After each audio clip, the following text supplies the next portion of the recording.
I would like to introduce our speaker. Sean Denniston has been a resident of Crystal City since 2007. He has a bachelor's degree in history from Williams College and a master's degree in history from Oxford University. He's got a law degree from Boston College. So now you know what that accent is. He's on the Arlington Historical Society Board of Directors, and he serves as the AHS recording secretary. He's also a docent at the Arlington Historical Museum, and he's an all-around volunteer like many of us at the Historical Society. So help me welcome Sean Denniston.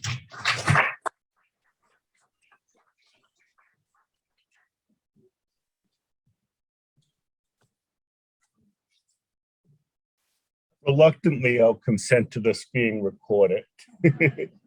And I'm actually not an Arlington native, but perhaps you picked that up. Well, thank you to everyone who called in today. And let's get started.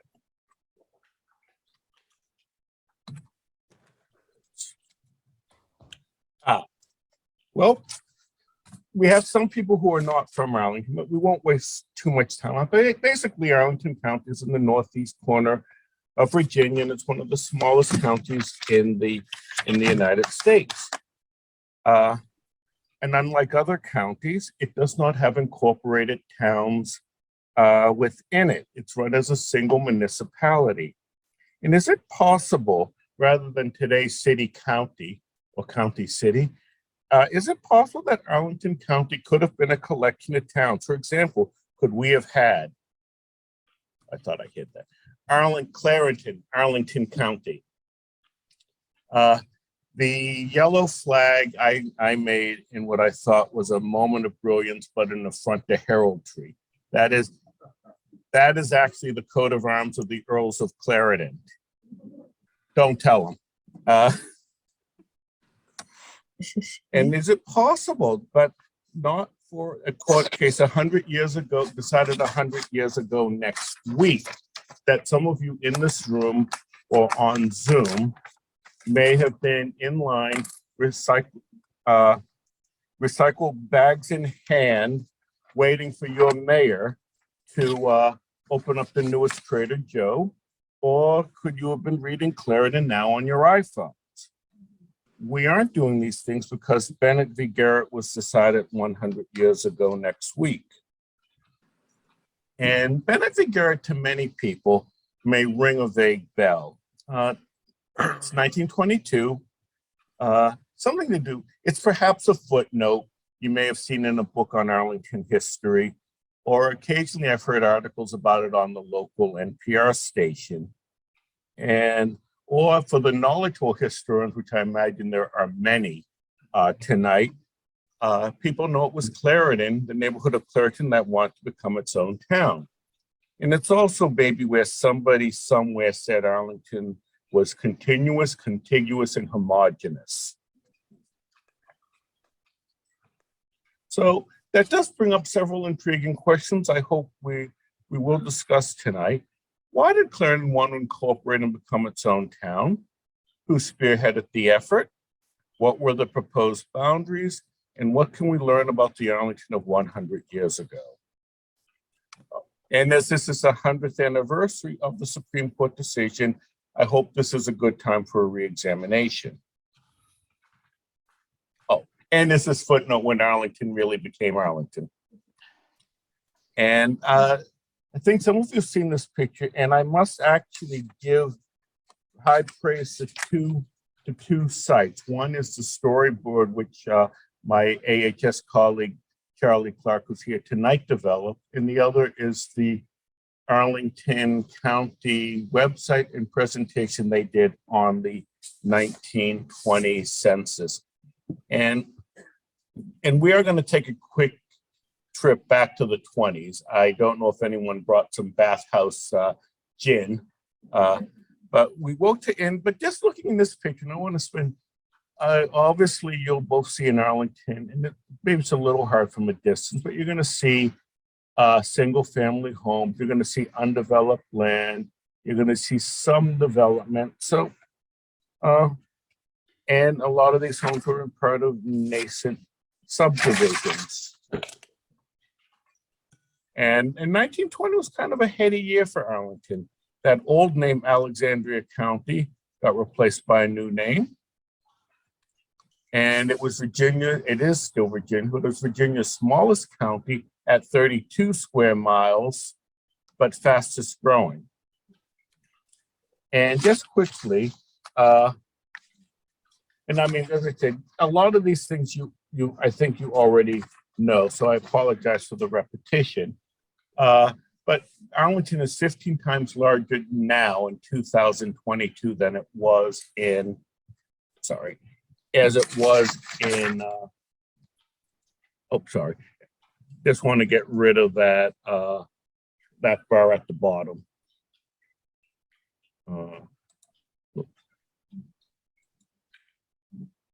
Well, hopefully we'll forget about it. It will disappear on its own. But as I said, and just quickly, I do like the top 5 occupations in 2020. I think they reflect a major employer across the river. And then in Arlington in 1920 was divided into magisterial districts.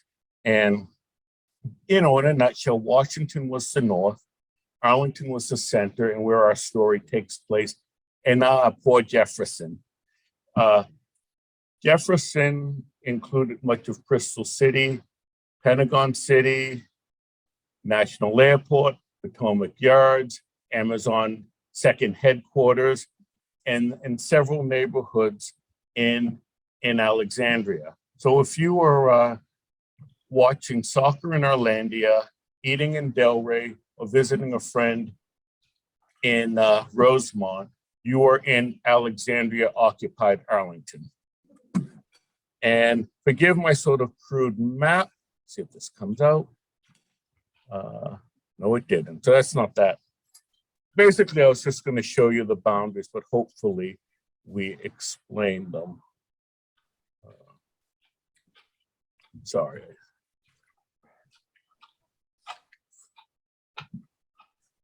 Yeah.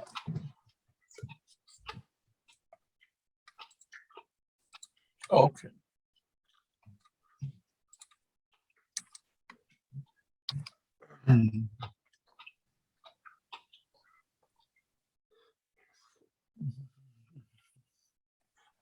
That's all right. But basically, you have the flick, and this, as I said, some of these are from different sources, but this sort of just a couple of clips of pictures of Arlington in the 20s. Obviously, and some of these will probably look familiar. Obviously, we're developing our own bungalow belt, and I'm sure it was sure to please those who are moving in.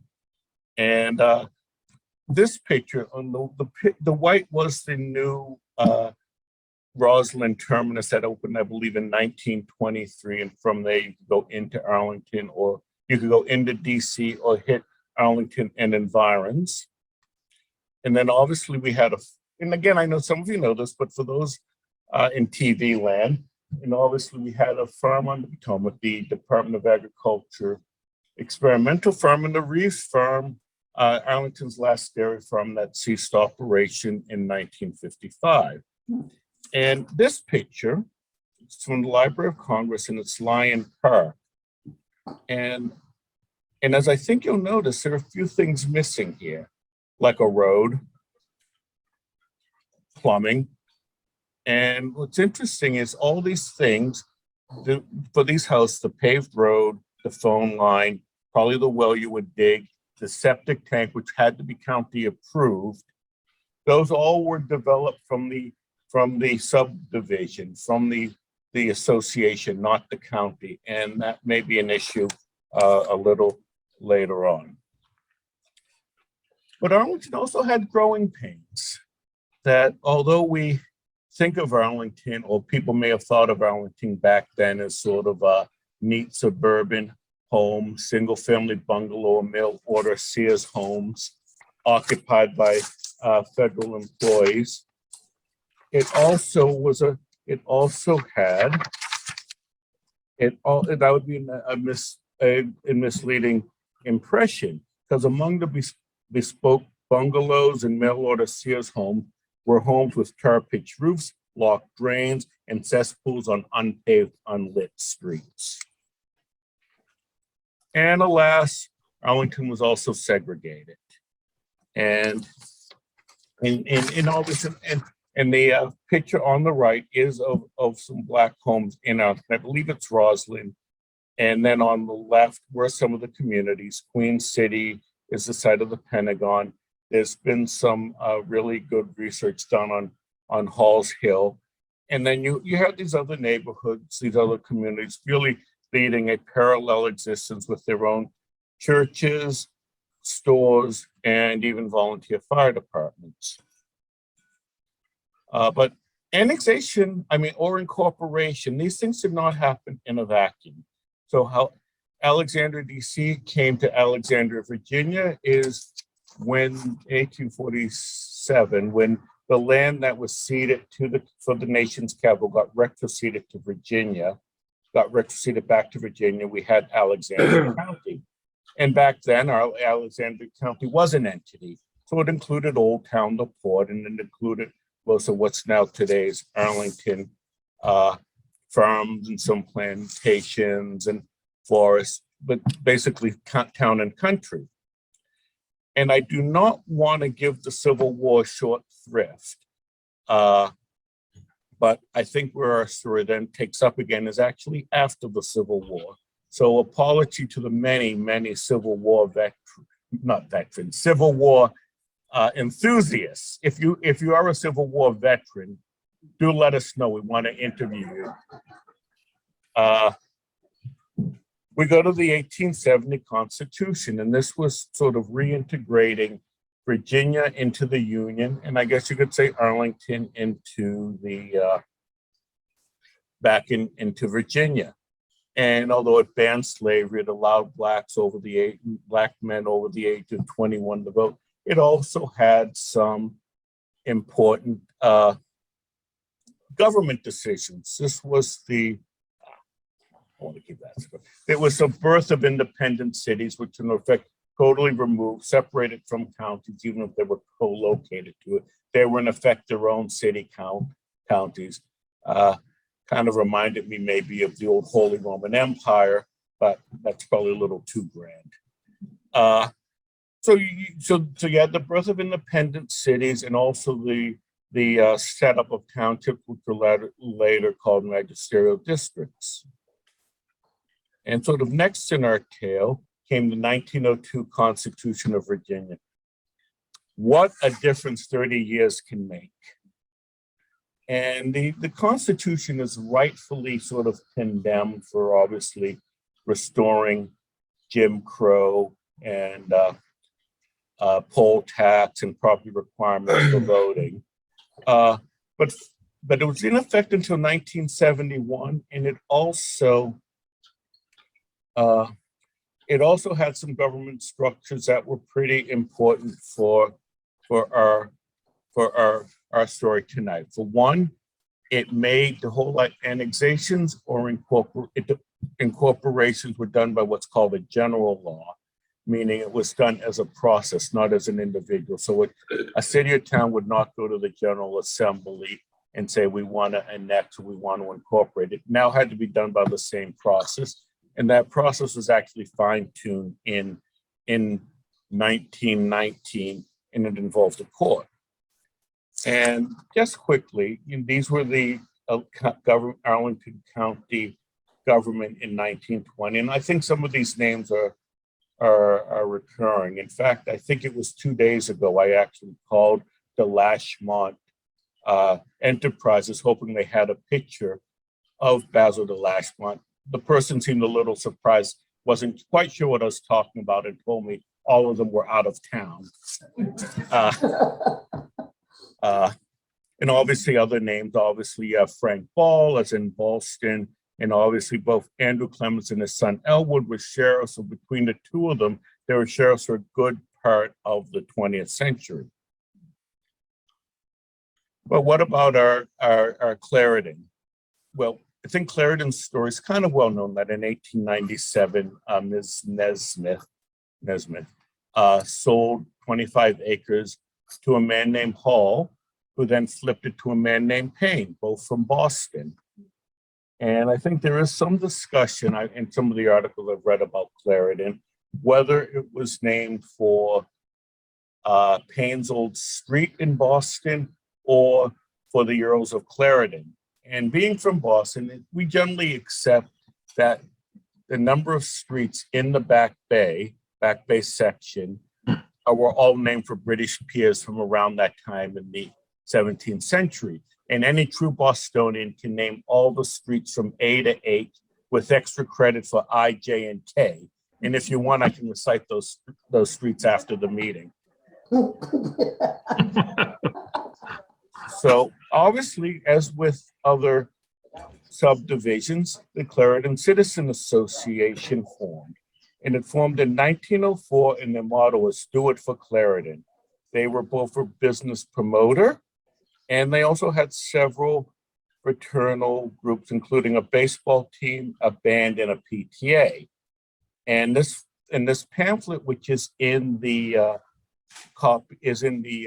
local history room, Center for Local History at the Arlington Public Library. It's actually very interesting. It talks about all the good things they're doing for Clarendon. It has 19 pages of advertisements. It has the trolley schedule, various stores and dairies, and something for plus size clothing called Stouts. And then and this was actually a newspaper article with my colleague, and that brought my attention to, and I later, tried to light up about the association in 1920. And a lot of the founders of the Clarendon Citizens Association were actually federal employees and or new to Arlington. And they worked for those stalwart departments, including the Department of Agriculture, the Interstate Commerce Commission, which actually doesn't exist anymore, the Navy Department. And as we said a little earlier, these associations were in effect nascent towns, and the Clarendon Association, worked to bring utilities to Clarendon. They placed metal signs on street corners and numbers on houses. And if any of you who live in those bespoke bungalows come across an old number sign or an old street sign, do let us know. They conducted public subscriptions for road improvements and extra funding for Clarendon schools, and they raised $500 for a motor-driven apparatus. It was a 1919 Ford truck. And they organized the incorporation effort. But alas, they weren't doing it for all of Clarendon. And lest we forget, we are back in the 1920s. And this was the membership requirement for members from 1920.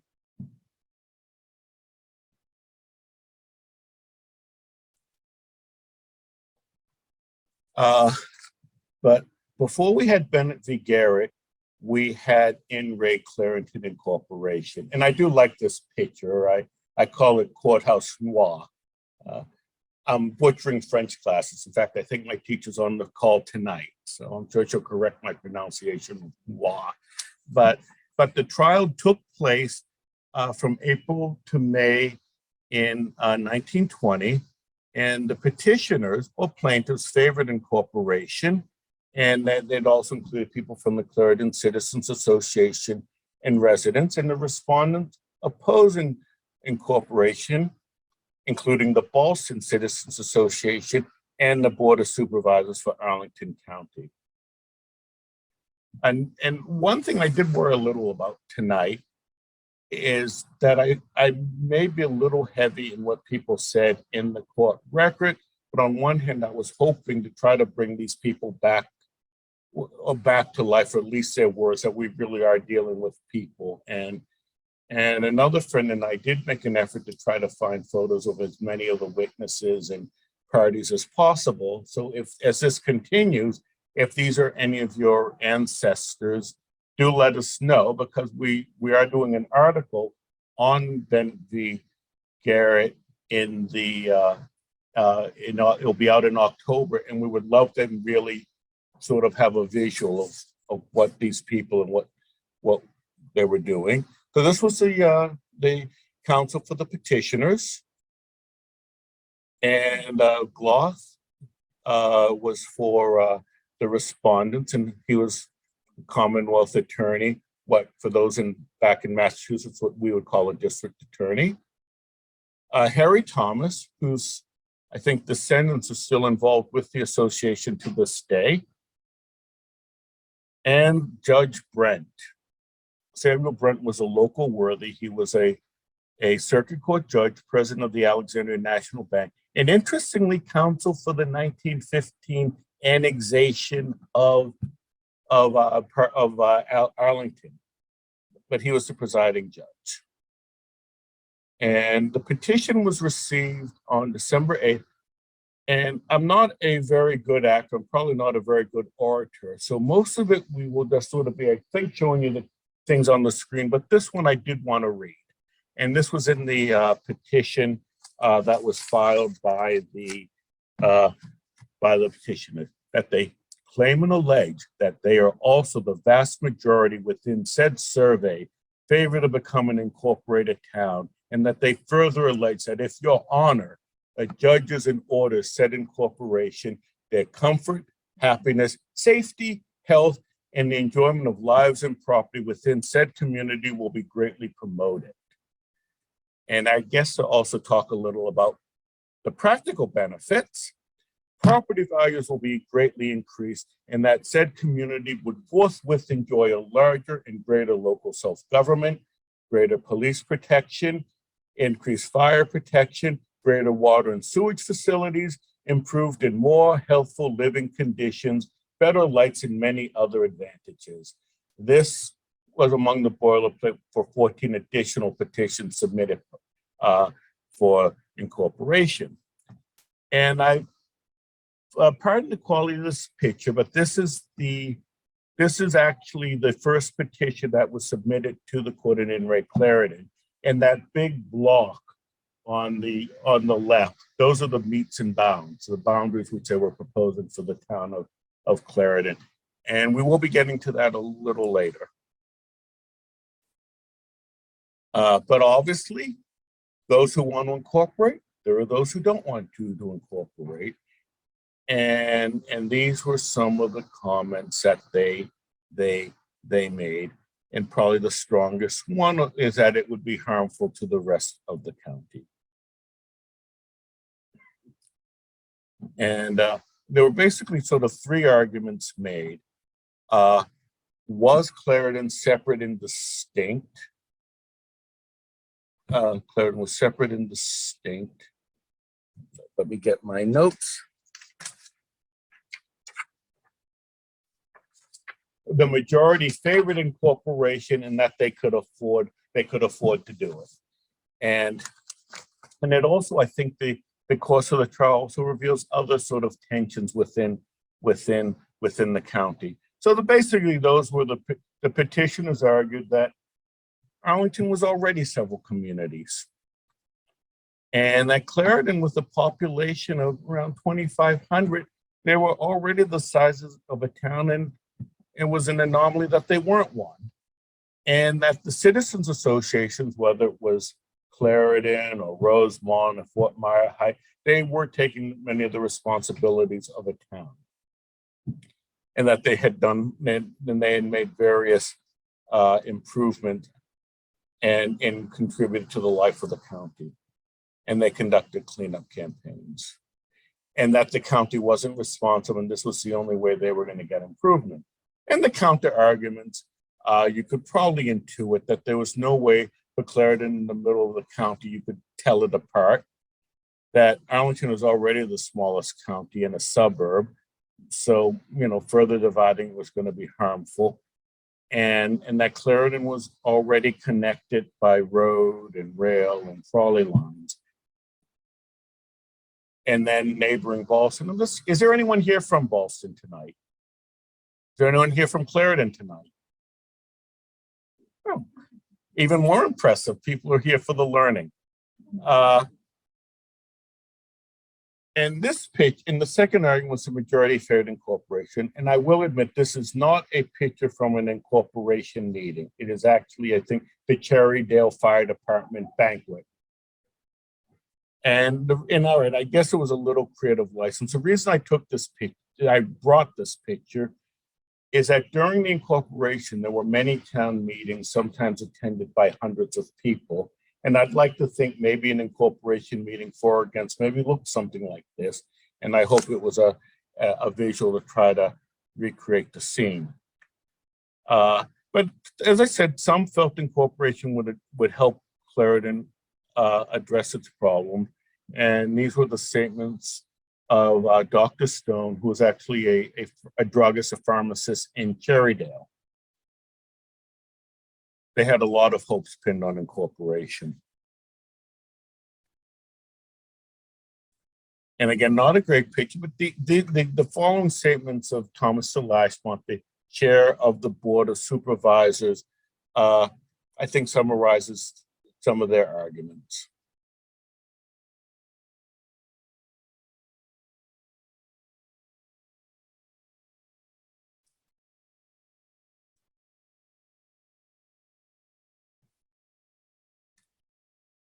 And although there are many issues you could choose from, I did just try to take a couple of statements out of the transcript. Police protection and crime was one such problem.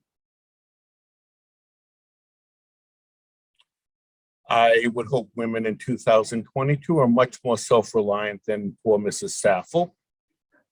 And Dr. Stone again. And this one I'll admit I enjoyed because I can't imagine every home in Arlington being armed today. So, and there were some exchanges. Water was obviously an issue. And Harrison, for the petitioner, asked Stone this question. And I will read this one.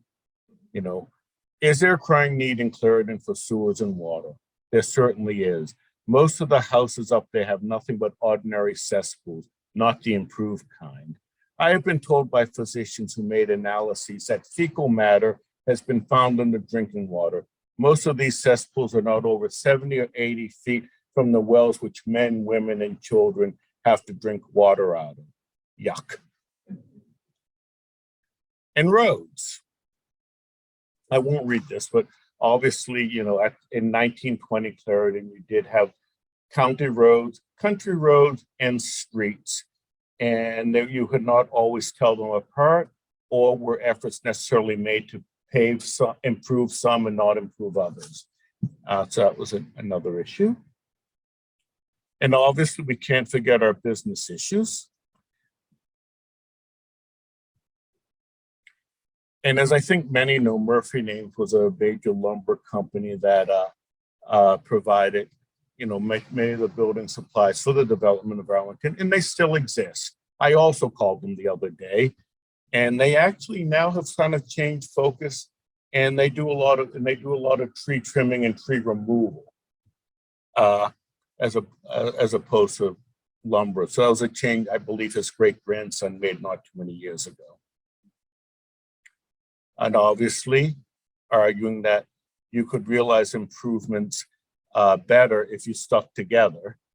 And so to these ends, a sanitary bill was actually making the rounds through the Virginia General Assembly in 1920. It was passed in 22. These were what they believed it would provide. The petitioners were having none of it. They figured you had plenty of time to make improvements, and that it was going to take away any say they were going to have in actually the pace of the development and the construction. And this last reading, and again, we have a board member named Catherine Hazelwood, who's actually a professional actor. We had toyed with having her do the reading instead of me, but we ran out of time. But this one I also enjoyed, and I think it's kind of an interesting thing about you shouldn't dump on Clarendon. I will tell you this, that I heard someone from Boston bragging the Citizens Association that on their day, they had the citizens over there bring over all their tin cans and rubbish and dump it right down on Taylor Ave and Spruce Street. And they got up in front of the Citizens Association and bragged that they had dumped their stuff on Clarendon. And if you're curious where they dumped it, there it is. That is North 10th Street and North Fillmore.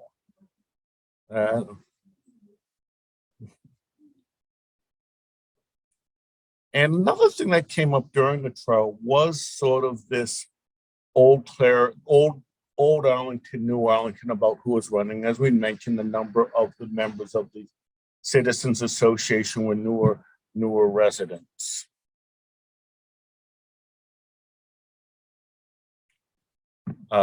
And you might want to just take a little contrast of these two testimonies. How long have you lived in Alexandria County? 2 years last March. You were not a qualified voter last fall? No. And let's contrast this with A.C. Burton's property owner. How long have you lived in or near your present residence? I've been in the county in the neighborhood of 40 years. You're familiar with the entire county from Vetch Summit to Roslyn? Yes, sir. Even got a little worse for poor Mr. Bennett, and Bennett was a former president of the association and the named party in Bennett v. Garrett. How long have you lived in Alexandria County? A little over 7 years. You've not made much study of subdivision and of the county itself as E.W. Ball and George W. Garrett, he was the county engineer, did, who have lived here and have been associated here all their lives. You do not want to put your knowledge against theirs. But I'm not sure anyone had all the answers about the county. Obviously, Frank Ball of Boston and the Commonwealth attorney, and he had been a resident for 20 years. He would not make a commitment what the dividing line was between Boston and Clarendon, and it was a dispute. And then when the court asked, hey, how many people live in Boston? No, he didn't know. But who would? And then the third argument was that could Clarendon afford to be its own community? Could they pay for and be financially viable? Or could they pay for government, roads, cops, law enforcement, schools, water and sewer construction? And, rather than sort of read all these figures, I'll just leave them up on the screen for a few seconds. There was a little bit of a curveball in trying to determine your finances, and I don't know who will come up here with the spur little. But basically, that pesky 1902 Constitution also limited bonds or other interest-bearing obligations not to exceed 18% of your assessed real property value. So that was in effect a cap on how much money they could be raised. So what your assessment was could be very important in what you would want to get on the bond market. And Clarendon actually had a pretty optimistic idea of their revenue. And this would have been a yearly budget. And they were also hoping to collect various taxes that they would have gotten from the county. They would have collected from the county for incorporation. And these were their expenses. And they claimed a surplus of about $4,000. Needless to say, the respondents were a little more bearish on Clarendon's financial obligations. First thing they did is they front-loaded what they thought Clarendon would have to pay for, starting with $225,000 for water and sewer construction. They claimed that they'd have to spend $9,000 a year on schools, whereas actually Clarendon thought they could do it for $5,000. And then the other expenses were kind of in the same ballpark. They also were going to claim that Clarendon was going to have to build a new school. The old Clarendon School, which is, I believe, now the Arlington Arts Center, was built a few years earlier for $70,000.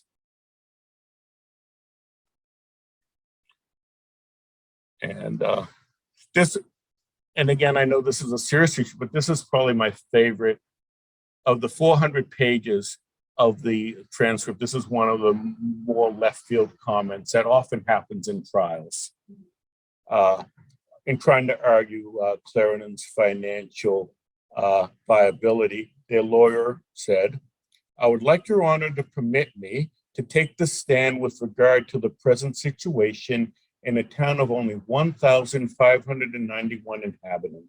A smaller town than this community would be what the situation is there regarding its capacity with approximately the same taxable variation." The court was having none of it. I am not admitting this character of testimony, but Attorney Harrison was not so easily deterred. I would like the record to show what the answer would be in the event that I took the witness stand. Do you know any town in the state of Virginia where the taxable variation is approximately the same as would be in the case of this incorporated community, whether such a town is able to finance successfully municipal improvements such as sewers, water, electric lights, paving streets, police protection, and so forth? Yes, sir, that town of Leesburg, Virginia. And again, as we mentioned, the Board of Supervisors of Arlington was against incorporation. And a little bit of realpolitik. I'll just read you this last paragraph. Be it further resolved that in case the said incorporation be granted, the court is hereby respectfully petitioned to require said town to assume all responsibilities for schools and roads within the incorporated territory as a separate road and school district. You're on your own if you separate from us. And then one of the most interesting things, and I don't know if anyone here lives in Lyon Village, but as some of you may know, Lyon Village was a former Truett firm.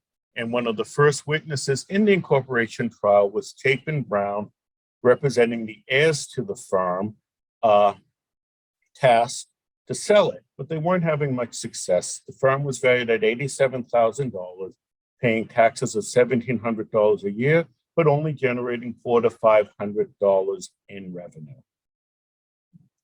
And here's obviously a picture of Truett Farm pre-Lyon Village. And to the petitioners, the idea of adding $87,000 to the property that was quite desirable. It could have raised the tax base to around $1 million and the bond to almost $250,000. And they were also pinning their hopes on 100 new homes being built between 1918 and 1920. 78 were built in the end. They were also critical of the Truett heirs for trying to keep the firm as a firm. And the Truett heirs threatened that incorporation was going to lower their property values for trying to sell it, and that Clarendon couldn't afford to develop it anyway. And we're getting there. And another issue, as we mentioned, was health. And Dr. Cox, who I believe was the first county health officer, sort of took the same stand as the Board of Supervisors as they did on roads and schools. You're on your own.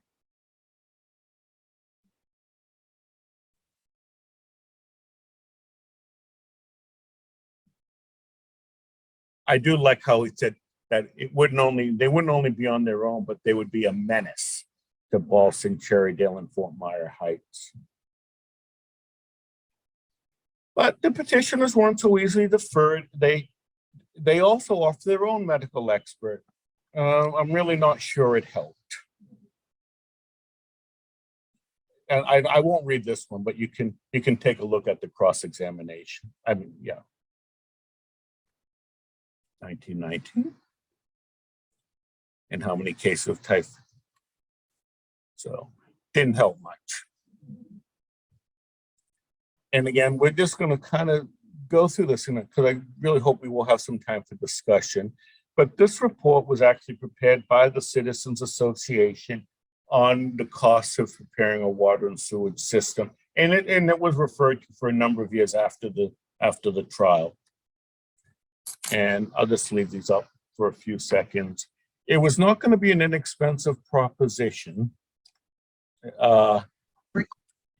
And for those of you who are environmentally aware, you'll notice all these results involve outflows into the Potomac River or 4 mile run. And CY are cubic yards and LF are linear feet. So you're dealing with about a total cost of around $224,000. And so the trial concluded on May 4th. This is in Ray Clarendon Corporation, and Judge Brent actually issued his ruling from the bench that day.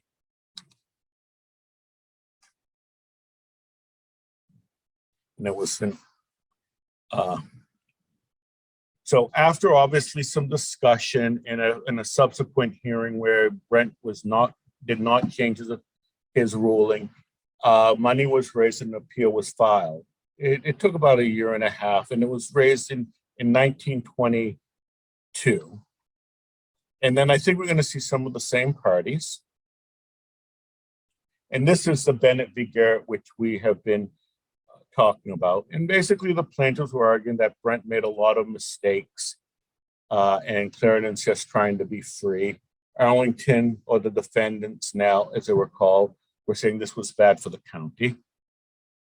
And in June 15th, next week, well, 100 years ago next week, it was denied. Basically, the petitions which the petitioners objected to being entered were entered because they wanted to be defendants. They were defendants, and that they didn't think the objections to some of the testimonies, such as whether incorporating or having to take your own school or roads, was valid. And Leesburg, this is where Harrison wanted to take the stand. That was a collateral fact, and that incorporation is based more on the effect of schools and the welfare of the community. And this does come up. And obviously a great deal of deference, and this is true in courts to this day, that generally appeals courts will try to grant a lot of deference to the local of the trial courts. And that actually Judge Brent was following the 1919 acts for incorporation. And this one you may have heard in those little snippets about Bennett v. Garrett, that the court must be satisfied that the general good of the community will be promoted in the incorporation. And obviously following an earlier case, 1912 Board of Supervisors, this is where a community called Piners Point wanted to be called Piners and incorporate. They were told no. And you just can't choose a community based on what you want. And that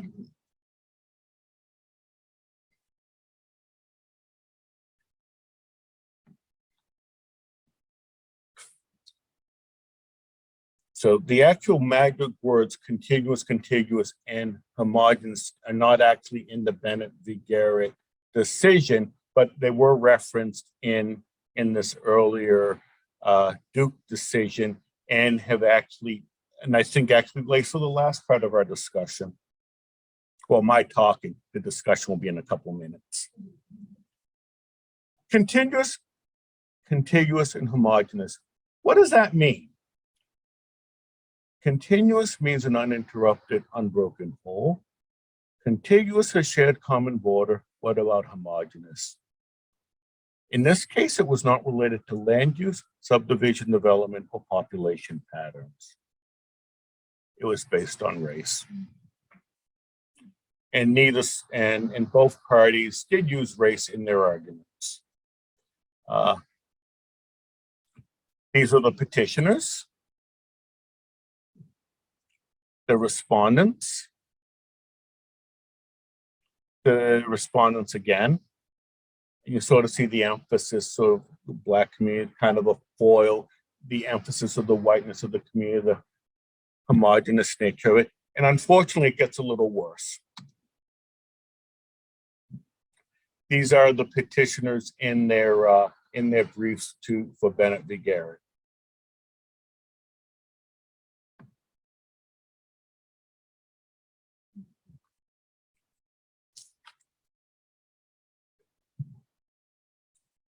And in March, we had a presentation on restrictive covenants in Arlington, and a very interesting presentation. And I do hope some of the work done tonight and others will be doing may help feed that discussion. So although it's uncomfortable to read, it still was nonetheless an important case. There were going to be no more encroachments within Arlington of towns trying to incorporate. They did have an annexation of about 2,600 acres. That was our Leventic Jefferson district. And that did kind of set alarm bells. So annexations such as happened in 29 were not likely to happen again with subsequent acts. But I think it was also important because it took the attention of hundreds of people over several years. And other things started to happen after that. The sanitary bill was passed by the General Assembly. Coed Farm was sold and Lion Village developed, and they'll be celebrating their 100th anniversary next year. And I have a feeling they will also be on this stage sometime next year.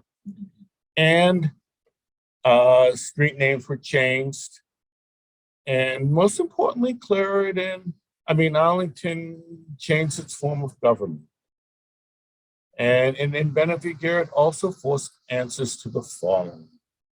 Were we going to be a collection of communities or a single continuous and contiguous community? Was the government that was existing in 1920 fit for form for a fast-growing county? And could they secure funding? And I would argue that in a trial that started in 1920 and was upheld in 1922 is when Arlington became Arlington. Thank you. And actually, do what you need to do, but I think there's something that's been missing from this discussion, which I'm going to try to correct now, and this may take a minute. What did this place look like? So let's see if this doesn't work outside. But while I'm doing this, do people have any questions?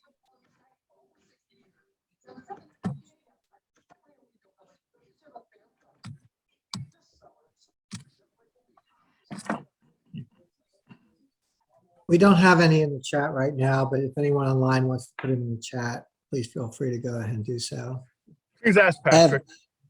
I have a question from that I put in the chat earlier, which is that in the very beginning, you showed an aerial picture of an intersection in Arlington. What intersection was that? The dumping? No, it was a picture of almost like taken from an airplane or something, and saying, "Oh, this is what Arlington looked like." Okay, so what was the question? Where is that intersection? I've seen it before, but I don't know what. Oh, the image? The image is the intersection of some streets in Arlington, but I don't know which ones they are. Is it? Yeah. The aerial photo towards the beginning, that was basically Clarendon Circle. So that was Fairfax Drive, Clarendon, Wilson, and North 10th. So it would be by the what is the name of that delicatessen? But it would be by the so that was the circle. It would be Clarendon Circle. Clarendon Metro. Okay. But yeah, a little beyond the metro. So you have the metro, and as I said, we are in the process of showing you what this town of Clarendon may have looked like. I'm trying to get. Yeah, well, but I can actually tell you something. I believe I have a friend on the call from the other Arlington, Massachusetts, who was helping me with the mapping.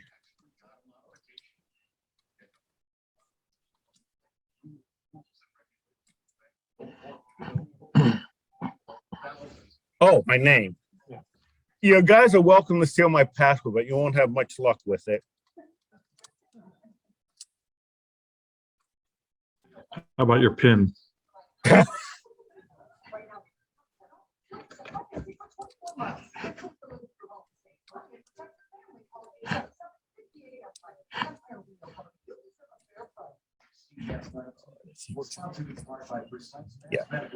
All right.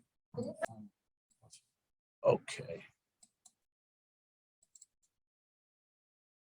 Oh. Try one more time. Oh. Okay. Can we try my map? There we go. Okay. So actually, it was on the PowerPoint. The PowerPoint hyperlink to a map. Okay.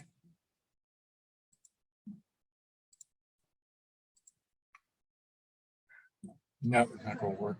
I'm sorry, it's not gonna work. Well, I am very sorry, but it does actually, I hate to leave you in suspense, but it does actually bring up another discussion. From the incorporation, apparently no maps used in the trial have survived, but we have a lot of information. We know the meets and bounds. We know the series of maps they used, which were the U.S. Geological Survey 1917 map. And we also have testimony describing the boundaries. So I am sorry, but we will try to do something involving what the boundaries look like. But to maybe as a little bit of a tease, I can show you some of what would have been incorporated. You have a question? 701 acres, so a little over a square mile. Can you repeat the questions as they're asked? Oh, I'm sorry. How big would the town of Clariton have been? And a little over a square mile, I think 701 acres. Oh, I'm sorry, Patrick. Mm-hmm.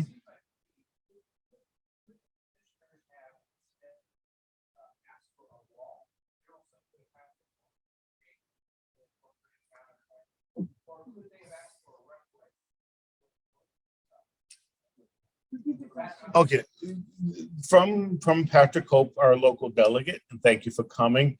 Could the petitioners had petitioned the General Assembly for incorporation or had a referendum? I would say on the first part of the question, probably no, because the 1902 Constitution specifically said these had to be done by a general process. And then the Act of 1919 spelled out exactly what had to be done. And on the second part of the question, I think if they had had a referendum, it probably would have won in Clarendon, but probably would have lost in the county. So that probably would have been an own goal. But as I said, we will make arrangements that we will post up a map in the near future on our website. But all these pictures are what would have been in the town of Clarendon. This picture, I mean, we saw a variation of it before, but this is Cruitt Farm from Wilson Boulevard, and this is a picture from the same spot 100 years later. Again, I think some of you have seen these homes in Lion Village. The one on the right is obviously the farmhouse.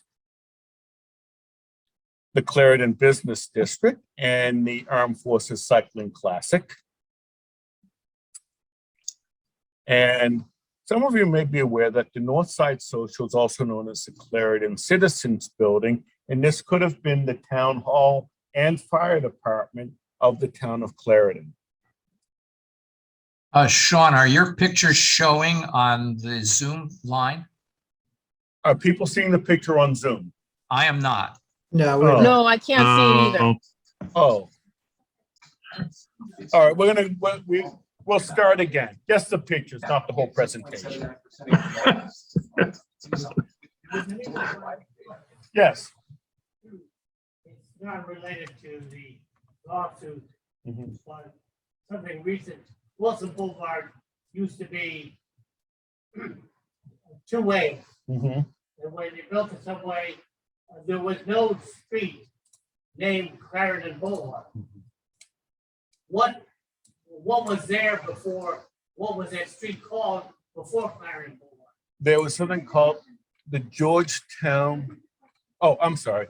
What Wilson Boulevard basically had two prongs, and what was now called, what was Clarendon, Wilson Boulevard and Clarendon Boulevard, and what was Clarendon Boulevard called before?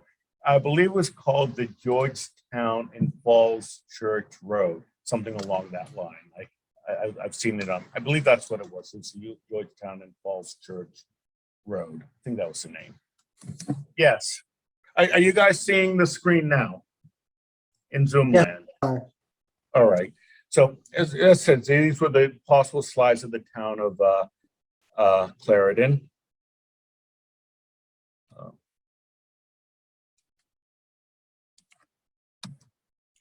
Wilson Boulevard, same spot 100 years later. Townsend Clarendon, obviously the Cruitt farmhouse on the right. Some business districts. And obviously, I think some of you will know the Liberty Tavern was a Masonic building. And this is where I think we ended, that Clarendon Town Hall was going to, and fire department, maybe it would have still had that purpose if they had won. Schools of Clarendon. And I think there was a question, and yes. You know if there was similar litigation in other Virginia counties where efforts to incorporate it were refused by the court? Yeah, Can you repeat the question? yeah, I'm sorry. Were there other efforts at incorporation? The answer is yes. There were many. I don't know them all off the top of my head, but the one which was heavily referenced in Bennett v. Garrett was Board of Supervisors of Norfolk County versus Duke. And there was another one whose name I don't recall, where there was a community near Richmond that wanted to incorporate. There was a scholar who I think's long deceased named Chester Bain, who wrote a couple of seminal works on incorporation and annexation in Virginia. So there were many, but it actually brings up another issue. Is we know about Bennett v. Garrett, but I don't think it's, and I've done a lot of thinking on this. I want to sort of ask your opinion, and everyone's opinion in a second. Well, it was, I think, an important case for Arlington. I'm not sure it was particularly noteworthy in the world of annexations and incorporations and that type of law. The number of times it was actually cited in other cases, including the Virginia Supreme Court, were very few. It has not shown up in that many sort of articles on land use. As I said, it was important to us, but there was probably not much in it that sort of jumps out in the way of novel legal questions or approaches.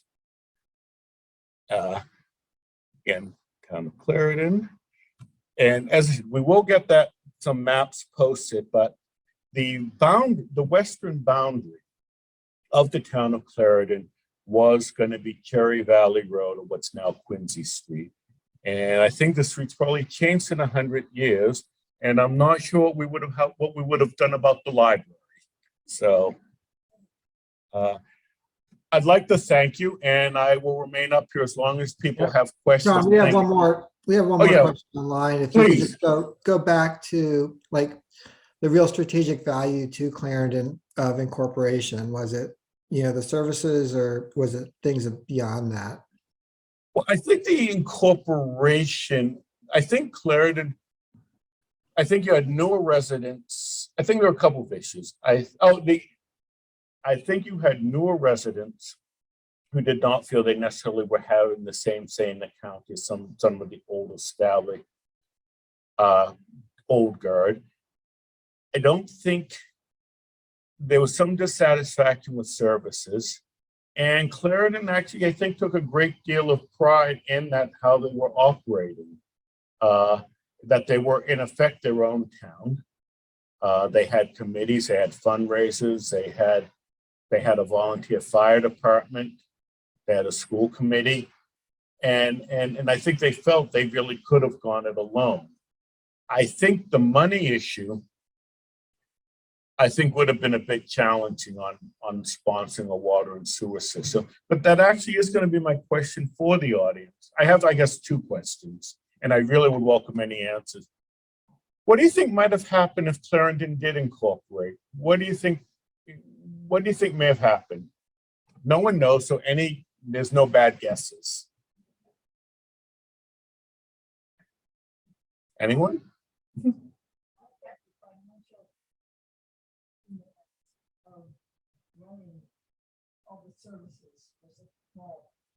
Yeah. I think one of our audience, I think perceptually said that finances may have been a bit of a challenge to have run not only the services, but they also would have had to have paid for their, or potentially pay for their water and sewer. I think that's a real possibility. I wonder if you could actually flip it, that one of the things Clarendon argued in their incorporation trial is that if anyone else wanted to join us, they were welcome to do it. So if Clarendon had won, is it possible that Ballston may have buried the hatchet and joined Clarendon? We could have some fun on what the joint community would be called, but we'll keep it clean tonight. But if Ballston and Clarendon had joined together as a single community, they would have had a population of around 5,000, and that would have been the parameters of a city. And what could a city do back then that can't happen in Arlington now? They could take in unincorporated land. So is it possible that they could have been like this blob that would have annexed even more of Arlington? Or if they didn't get together, would maybe Ballston or Cherrydale that were kind of pushing on the edges of the county risk being annexed by Falls Church, which despite its small size, 2 square miles, it was a city and Arlington County was not. So, or maybe, as you said, the finances would have been too much to overcome and they would have tried to emerge back into Arlington County. And there are examples in Virginia of communities that incorporated and then sort of came back into the fold. Yes. Sure. Good, excellent question. The question is, what could I kind of give a narrative of the boundaries? And yes, Quincy Street, Cherry Valley would have been the western boundary, and it would have gone up, I believe, a little between Washington Boulevard, and I think it's North 13th. There's a small street a little beyond Washington. So Washington Boulevard, sort of where the Washington Liberty is. Then I think it would have taken a right, and it would have been kind of a line, and that the eastern boundary would have been, I think it's Barton Street. So it would have been short of the courthouse. So basically Barton Street, down Wilson, Clarendon Circle, Wilson Boulevard to about Quincy Street, up Quincy, West 13th, kind of a straight wiggly line back to Barton. Yes, Annette. I will. Do you think this was a serious act, or did they just want to get people to have a better community, the things that they needed? Do we think this was a serious effort, or it was sort of a signal to try to get some attention? I think it was a serious effort. They spent, and this is $1920, they spent several $1,000s for the incorporation effort. I forgot the exact, but yeah, it was at least $5,000, and they'd had raised appeals. And when they lost the incorporation trial, they had more fundraisers to then pay for the appeal. And one of the things they did have to pay for was sort of transcribing the court record and shipping it down to Richmond. So I think it was serious, and there were annexations and incorporations that were taking place in other communities around that time. Yes, Patrick. Yeah.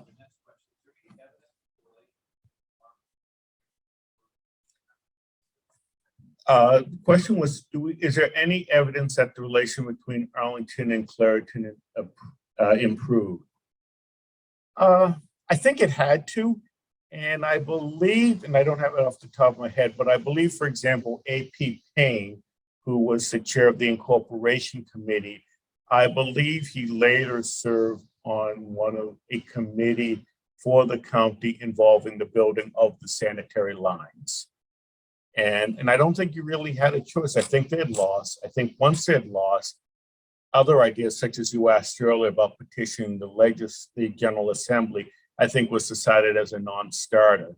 And so I think they had to deal with the hand they were dealt. Well, I appreciate it. And as I said, watch this space, and we will in the not too distant future, and certainly in the article. One last question. I'm sorry, I know people want to go home. How do you think we should commemorate this anniversary? As I said to Annette before we came in, I was a little surprised someone else did not sort of take this trial on, such as the Bar Association or someone else. But I mean, we have 6 months left of the year. Any suggestions? I think yeah. We can have a party. And I think we can have a party, and we can maybe have the Clarendon room in the newly rehabbed Darlington History Museum. I think the other thing we can do, and this is is it would be nice to recreate those lost maps that were used in the trial to actually, basically, one of the things that makes it tricky is to actually do proper research of those maps. You actually are going to have to look at the parcels and deeds, as well as the meets and bounds, as well as the testimony. So that might actually be a good project for a local university to recreate those maps for the trial. And also, if we can find more of the dramatis personae and their images, that would be great for the article or what we'll do with this in the future. But I'll be around for a few minutes. I do want to thank people for their time. Sorry for the glitches, but this just means we can continue the discussion another night. Thank you very much.